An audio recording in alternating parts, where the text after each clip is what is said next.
Welcome back. We are now starting the fourth annual or seasonal multiplayer survival SMP. Hard mode difficulty is of course enabled, and this one is called Ancient Imprints. Alright, let's get it. I'm joined by my close friend Electrolyte and what used to be AJ. I don't know which one just left, but I believe it was AJ. Anyway, I'm hopping in. I'm also here. Oh, so it was Electrolyte. Wow.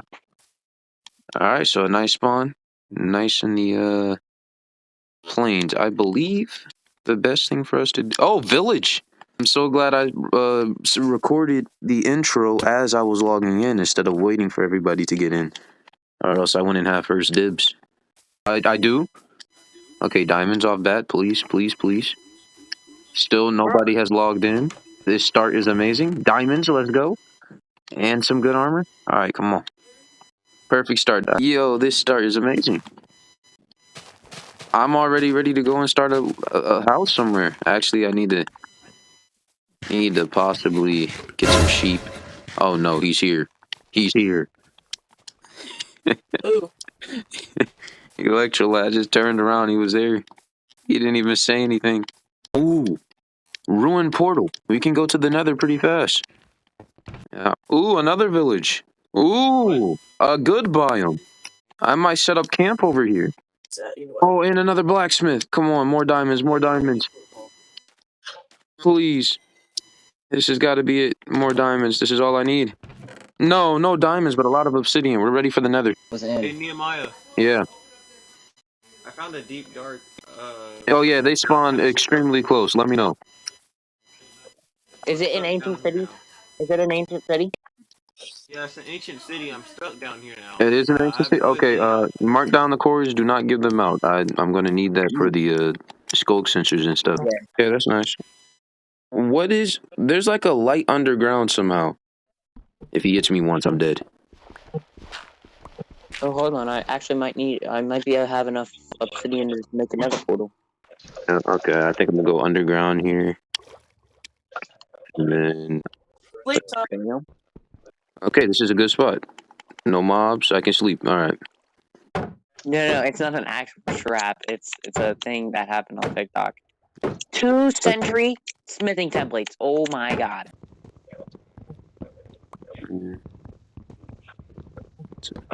Oh, I've been got enough money. I'll I give you passed 4. over an entire. Oh, I wish you got me. Oh, don't act innocent, Chance. We have it on tape. It's too late. Actually, what did I Good, do? huh? What did I do? You said what? Been really So, just finding every single thing. And we're just looking for the cherry blossom. That's what we're missing. yeah, Cherry if you blossoms find were it, I would mid. like to buy it Oh from yeah, you. cherry blossoms. Diamonds, finally, in a freaking mine shaft chest. No way! I feel so bad for you. No way. I feel so bad for you. There's no way.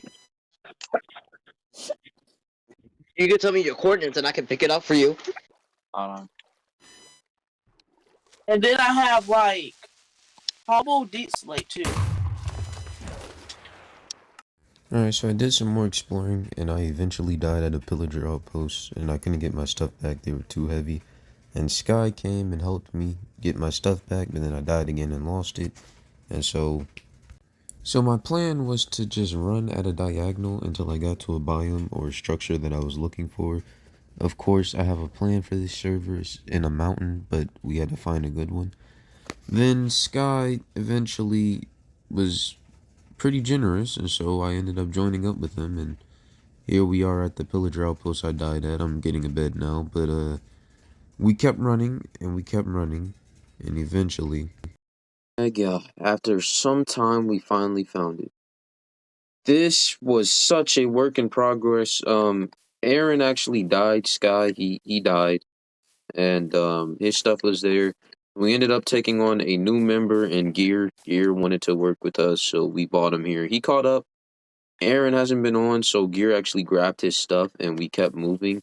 And really, not too far from where he died, because he died like maybe less than 1,000 blocks that way. we went up like this huge mountain. I was like, oh, this mountain is huge. I would love to plant my base here. It would be so cool if it had a cherry blossom, but all it does is have, or all it had was flowers. But as you saw, once we actually made our way to the top, once I saw pink, I was screaming. I was like, yes, yes. Then I ran and it looks amazing. And I was like, you know what? This is home. There's a small little ice thing over there, so we can get all the snow and ice we need for the amount of time. Like we can make more snow if we ever need it. Make a little snow factory. As you continue, it's just beautiful. This mountain is humongous. Hold up. I can't even zoom my camera out enough, but it is absolutely humongous. And it's amazing. Anyway, continuing down, we found a nice little village, which is where we will be setting up camp for here on out. At least until we actually get things going. Now, we've been here. My first idea was, of course, to make use of the villagers. So my plan is to have a what happened here? Okay, my plan was to have like a villager breeder. Like I wanted my villagers to be behind a waterfall. But if you came, you would think that this was the waterfall. So what I'm gonna do is I'm gonna put like a few villagers in there that might have something. Then you're gonna be like, oh, that's lame.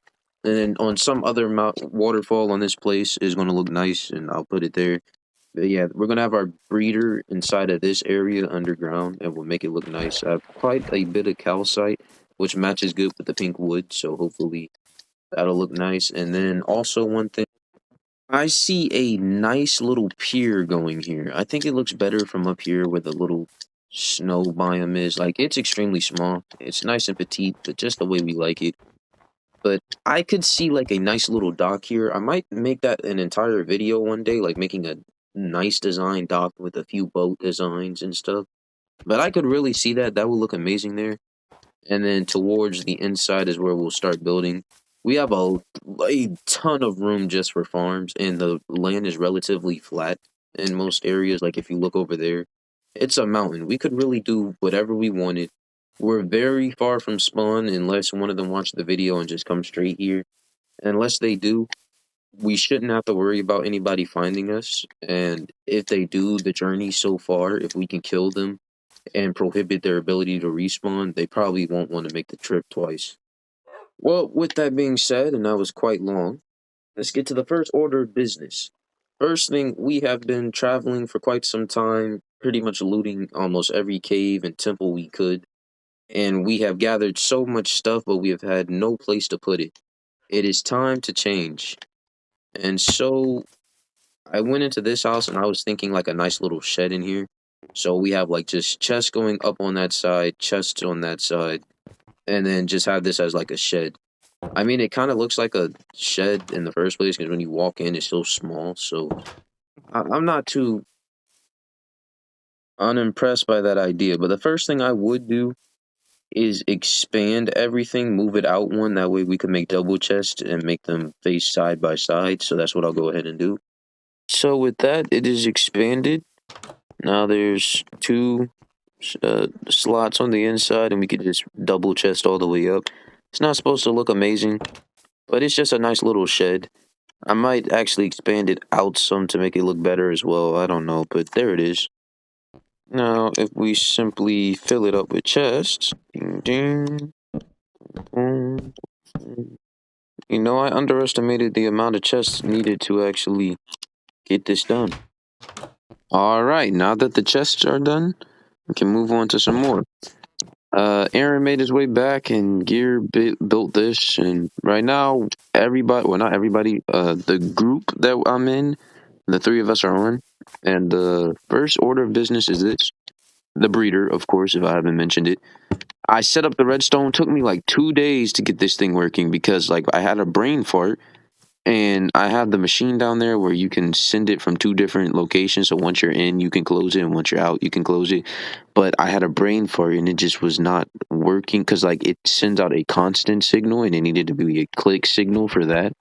But it just was not clicking with me. But eventually, I figured it out, and boom, there we go. So you click the button, water is taken away, and you can come over here real fast if need be. Fall straight into here. We could definitely put some signs up. Anyway, as I said, this is the breeder. There'll be 2 villagers in here, 2 villagers in here. Get the idea. 6 on each side. I was going to do 10, but that's kind of excessive. Then, as you see, there's a hole here, so there's going to be glass panes below their feet, like right here, and this is going to be like a glass wall so we can see them. And once the panes are set, any babies they have are going to fall down there, and I can have water push them this way to the middle, and then I could have water down there, push them this way to a system, and then I have an idea for it, but that's how far I've gotten now. I'm going to build it and then show you what it looks like. Go, looking amazing. We already have 2 of the villagers moved in now. Aaron has been helping me quite a bit. Got the button. Nice. You heard the click of the waterfall. Waterfall's there. How do you get out? Well, when you open it, the water from the waterfall will still be there, and you should have enough time to escape seamlessly.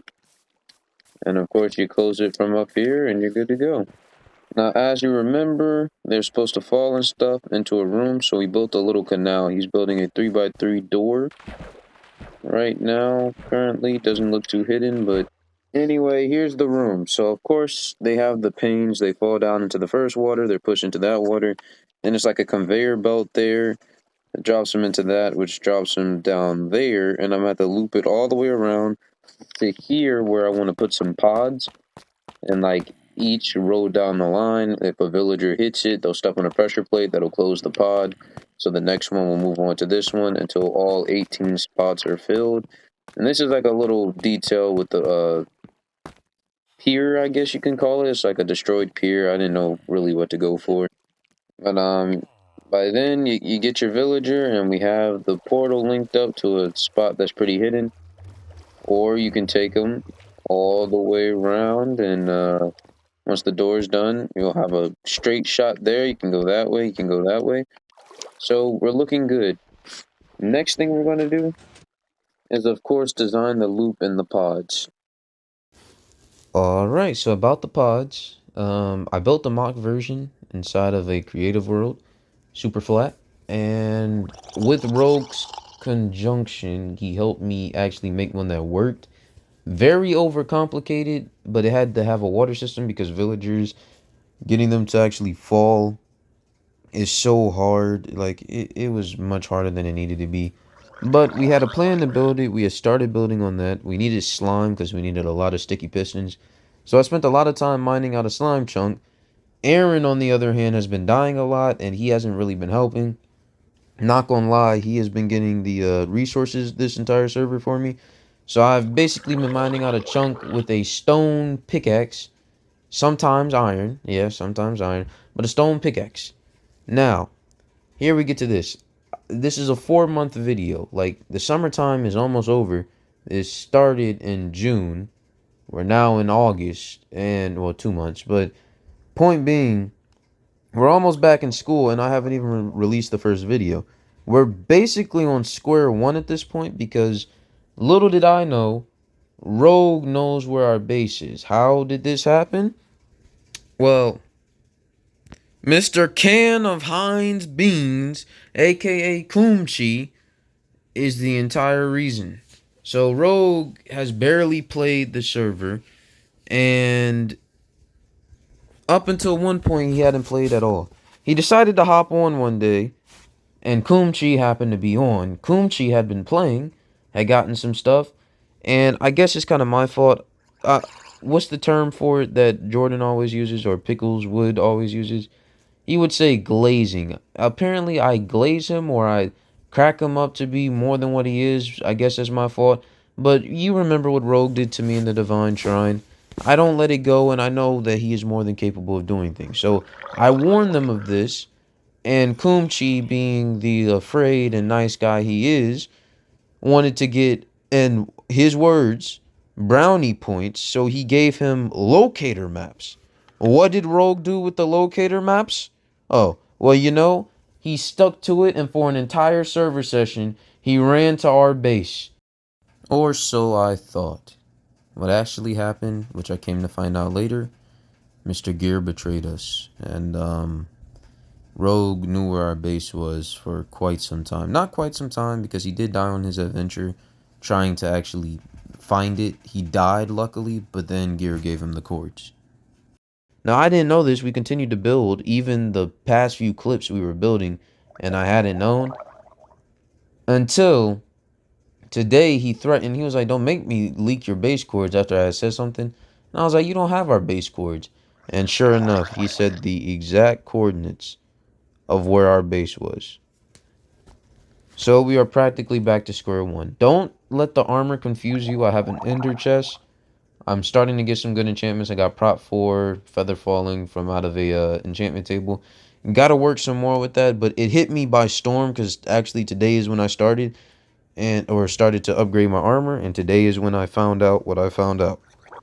So if you're wondering where we are now, at the location in which the Eye of Ender brought me.